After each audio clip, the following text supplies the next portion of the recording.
Assalamu alaikum wa rahmatullahi wa barakatuh. This is MTA International USA Studios in Silver Spring, Maryland. My name is Ahmad Khan and I will be moderating today's discussion on Islam Ahmadiyya in America. Our esteemed panelists today are Brother Al-Haj Habeeb Shafeeq from Orlando and Brother Al-Haj Yaqub of Milwaukee. Brother Al-Haj Habeeb Shafeeq served in the education industry as social services professional, social services consultant. He acquired his master's in public administration, worked in city government planning, special projects planning. He loves to travel, has visited Mecca, Medina, India, Pakistan, Bangladesh, UK, and Ghana.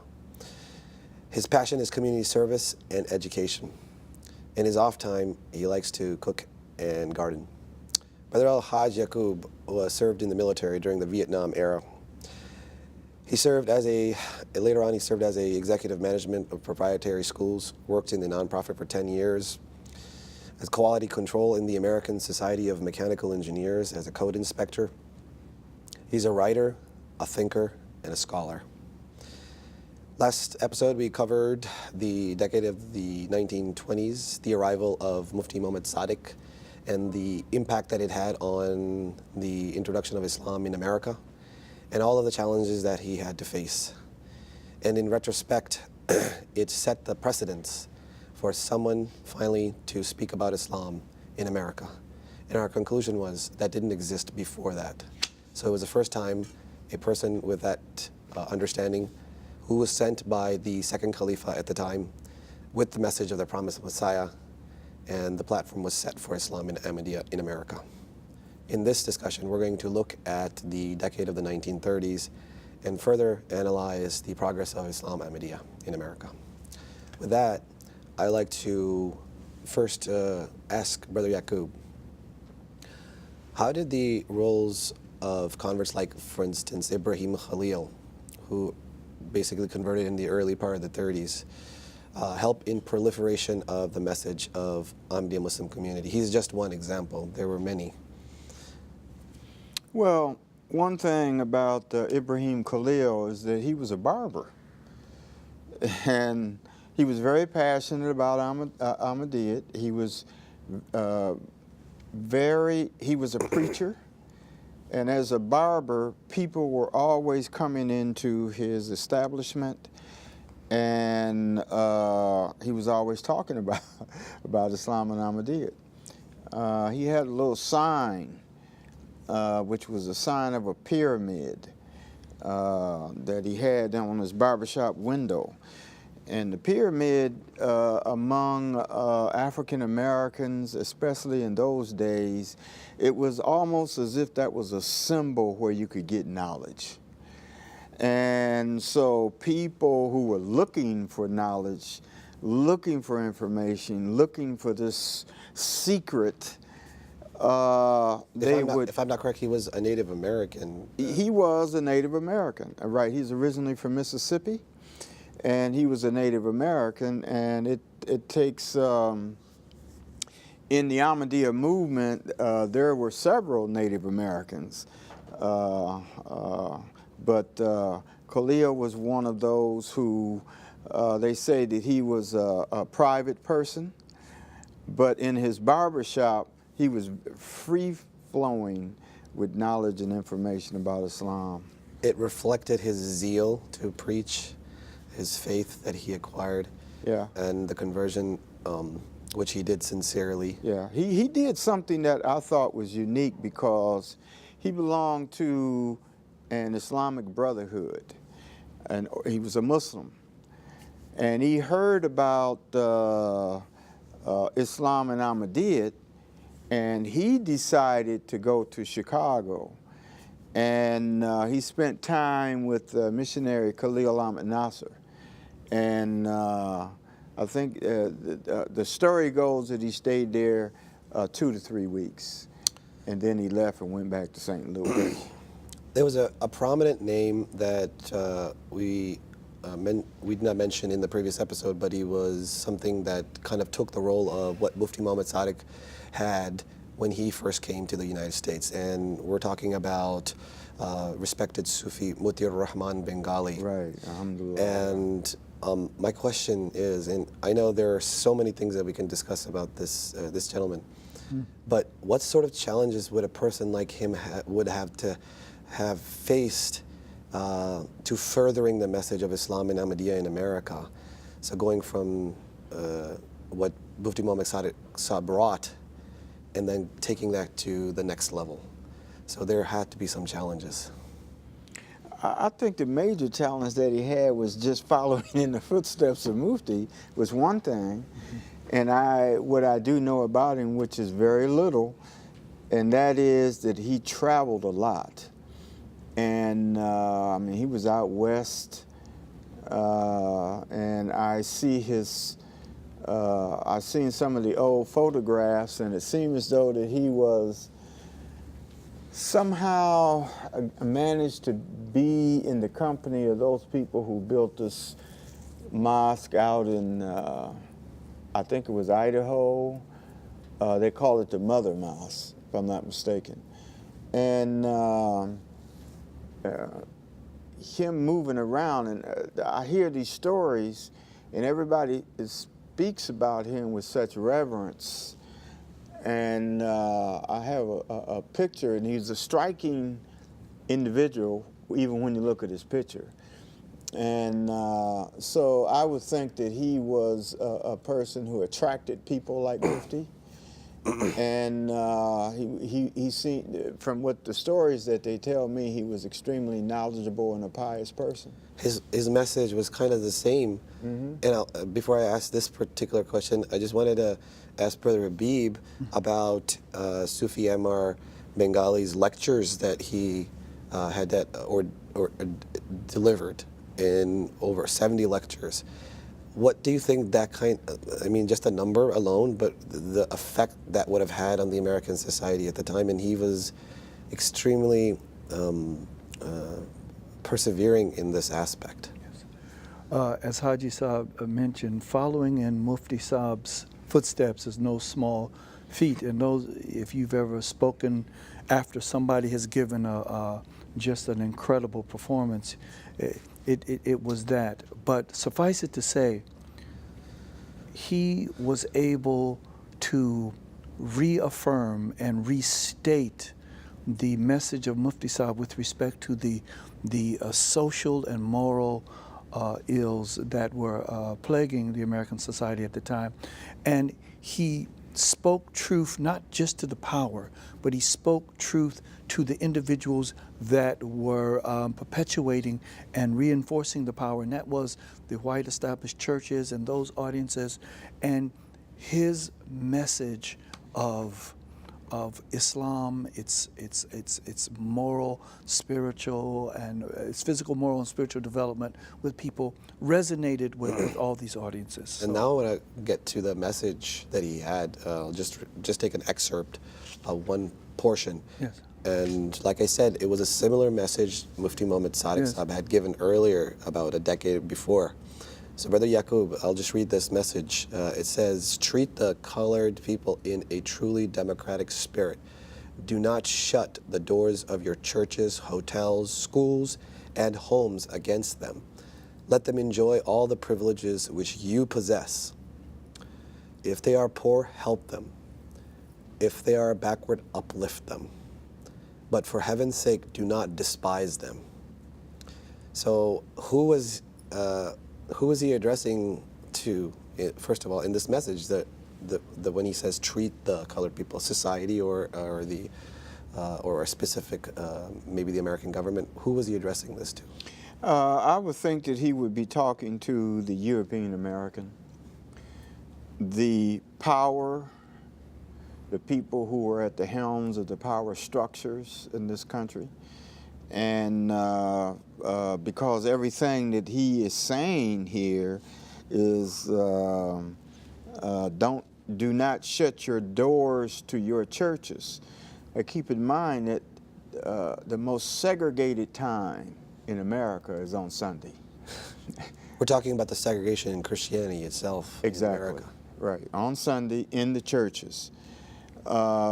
Any other time, you would have the Negro would be working in the menial tasks in hotels and schools and things like that. But in churches, you have African American churches and you have European American churches. The irony is still there, that they couldn't get away from that, the segregated mentality. Right. That they even created that within their own faith.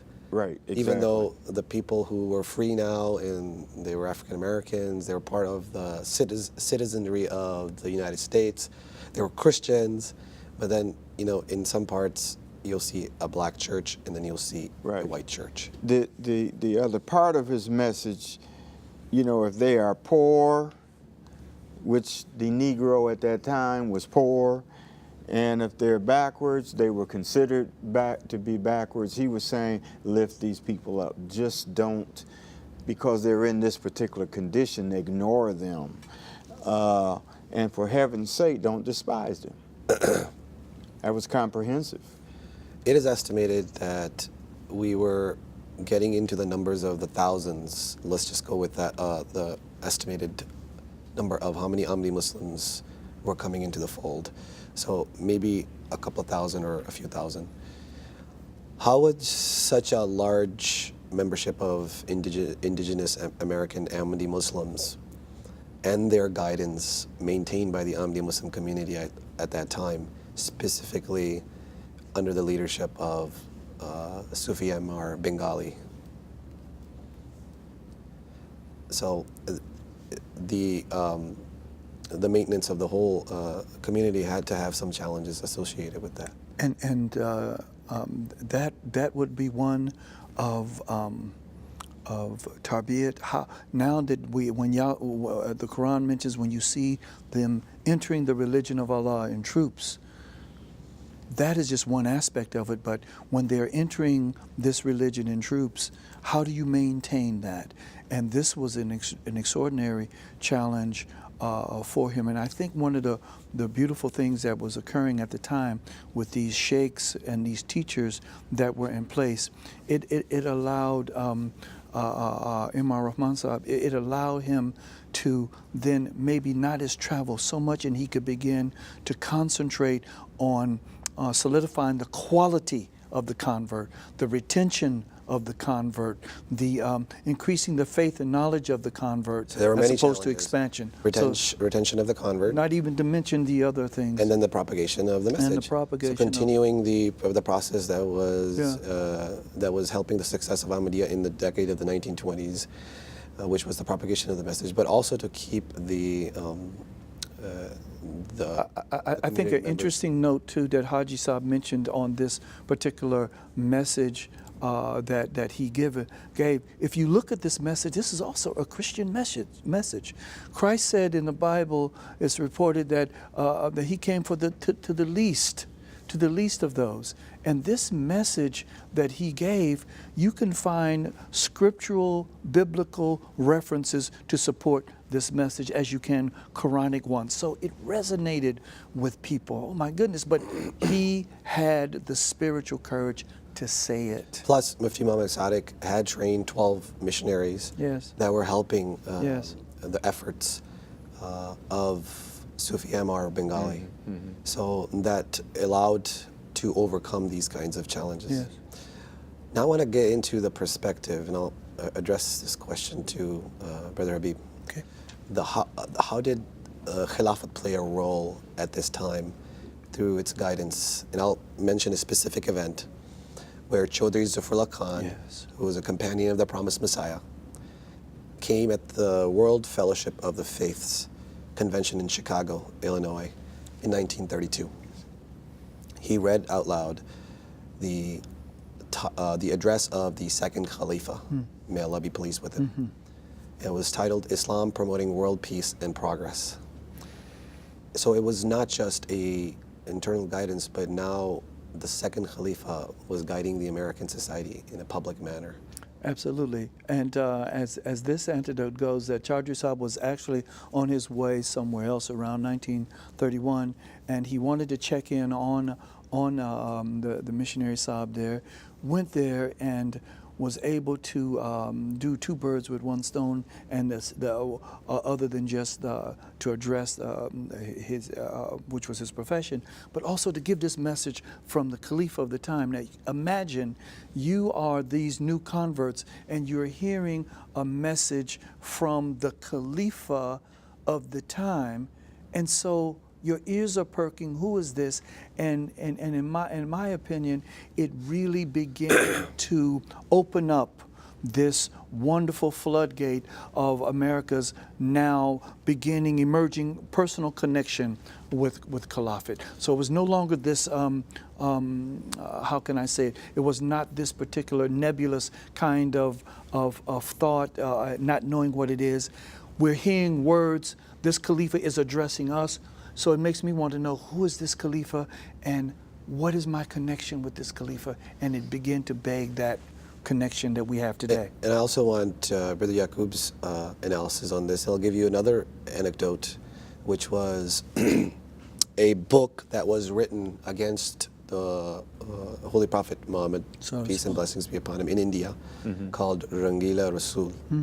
And the second Khalifa addressed that response to these allegations. And in response, the Sirat al-Nabi Day came into effect. And the beauty of Khilafat is, Brother Yaqub, that it affected not just the Indian atmosphere of the time. The allegations were not at a geographical location. It was just against Islam itself. So the United States also celebrated Sirat al-Nabi Day in 1931. So that came into play with the membership of this community, and then you had all of these converts who were indigenous to the United States understanding this connection that Khilafat played. So what is your analysis of the role that Khilafat was playing, not just with the society, but with all of the connections with the converts and the membership of the United States? Well, I think the Khilafat of the Ahmadiyya Muslim community, in this particular instance, to establish the Sirat al-Nabi Day was revolutionary. That in America alone, where the normal or traditional thing is everybody that was in a religion went to their own temples or their own synagogue or went to their own mosque, churches, there was nothing ever to bring people together under the divine unity, if you will. Now, I have to beg for you to forgive me because I'm mentioning this, but this is important. The idea of Islam being a universal concept, a universal religion, you have to bring people together. And Khilafat is part of the time did just that in the establishment of the Sirat al-Nabi Day. Which is an interesting thing to note, because this was one of the things that the other Muslim communities were bereft of. Exactly. And while it was at the beginning of America's great economic depression, it was the beginning, in my opinion, of Ahmadiyya's great expansion, particularly with Caliphate. Sirat al-Nabi Day to this day, right now, is the concept alone is different. And it brings people into the Ahmadiyya Muslim community, and they have an opportunity to learn about different religions under one roof, and it can be done in peace. Absolutely, yes. You know, so that was a magnificent and magnanimous concept that was created. Incredible. And speaking of the guidance that Khilafat has, or the effect that Khilafat has in an Islamic community, or the Muslims in general. Yes. Because a Khalifa is the Khalifa of Islam. Yes. It's not just a Khalifa of a geographical region. That's correct. It's interesting to note that historically there was a group of Indo-Pak Southeast Asians who started to settle in one part of the United States. And they started to settle at an earlier period in time. But from their first generation to the second generation, they started to do prayers at home. And they stopped going to the mosque. And then the third generation just stopped doing prayers altogether. So it kind of it reverberated in their generations that they lost Islam. Do you think that Khilafat and all of the other perspectives that we have discussed within the Ahmadiyya Muslim community, Ahmadiyya Muslim community was not prone to that kind of losing of faith. They had a stronger structure to stand on. Brother Yaqub, what is your analysis on that when it comes to the Ahmadiyya Muslim community? What kind of structure? Well, I'm going to go right back again to the divine unity, because now let's just take, for instance, prayer. Our Khalifa is the one who is encouraging us to build mosques, come to the mosque, and make prayers in congregation, as opposed to staying at home and making prayers. It's an essential part of the Islamic tradition. Exactly. And it has some basis and reasoning behind it. Right. Exactly. So much so when he inaugurates, when the Khalifa of the time inaugurates a mosque, he always says it's not this structure, it's not this beauty, but it is the people that make it, and you must come to. Also a saying of the Holy Prophet, peace and Right, blessings be upon him, right. that the mosque is made up of the occupants within the Absolutely. within the mosque. Absolutely. So it seems very obvious that our community did not face those challenges because of this type of guidance that we were sticking to, Khilafat, the structure that we had on prayers and congregational prayers. And where we were, we had a salat center, or at least a mission house or a mosque. Exactly. And all of the members were eager members to go to the mosque and offer congregational prayers. And it was a religious habit that was formed within our community. Exactly. Final question, and I can address this to the both of you. How was Islam and Ahmadiyya taking off now in this decade as in comparison to the decade before it? So what was different now? Yeah, Yaqub. Well, we're in a different time.